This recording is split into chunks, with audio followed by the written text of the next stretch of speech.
பட்டு உடுமலை வரலாற்றுக்கே ஒரு வரலாறு சேர்த்துக் கொண்டிருக்கின்ற உடுமலை வரலாற்று ஆய்வு நகரத்தில் தென்கொங்கு நாட்டின் முதல் விடுதலை போர் மற்றும் கரைவெளி நாடும் நாகரிகமும் என்ற புத்தக நூல் வெளியீட்டு விழா இப்பொழுது தொடங்க உள்ளது.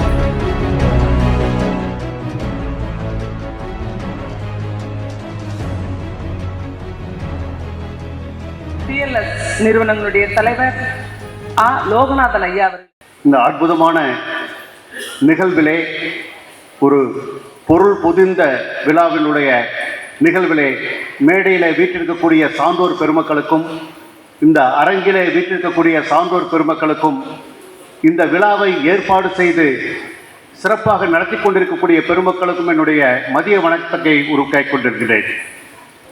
இந்த நிகழ்வுகள் குறித்து நம்முடைய பொள்ளாச்சி பாராளுமன்ற உறுப்பினர் தொடங்கி தற்போது நிறைவு செய்திருக்கக்கூடிய நம்மளுடைய பெரும் மதிப்புக்கும் மரியாதைக்கும் உரிய முன்னாள் துணைவேந்தர் ஐயா பாத்தா பொன்னுசாமி அவர்கள் வரைக்கும் அத்துணை நிகழ்வுகளையும் இங்கே கொட்டியிருக்கின்றார்கள்.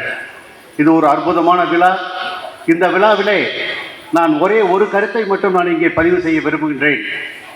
நம்மளுடைய தாய் திருநாட்டுடைய ஒவ்வொரு நிகழ்வுகளையும் ஒவ்வொரு குறிப்பிட்ட காலம் வரை சேகரித்து அதை காலப்பெட்டகம் என்ற பெயரிலே அதை முக்கியமான நிகழ்வுகளிலே அவர்கள் சேகரித்து வைப்பார்கள்.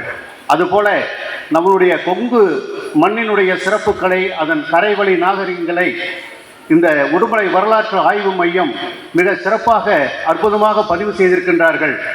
அந்த நிகழ்வும் அந்த காலப்பெட்டகத்தினுடைய நிகழ்வுக்கு ஒத்ததாக வருங்கால சந்ததியினர் தெரிந்து கொள்வதற்கு ஒரு நிகழ்வாக செய்திருக்கின்ற அந்த செயலில் ஈடுபட்டிருக்கக்கூடிய அந்த உடுமலை வரலாற்று ஆய்வு மையத்தினுடைய அத்தனை உறுப்பினர்களுக்கும் அதற்கு உறுதுணையாக இருந்தவர்களுக்கும் அதற்கு பக்கபலமாக இருந்தவர்களுக்கு அத்தனை பேருக்கும் என்னுடைய மனம் நிறைந்த நன்றிகளையும் வாழ்த்துக்களையும் கூறி இந்த வாய்ப்புக்கு நன்றி கூறி அமைகின்றேன். நன்றி, வணக்கம்.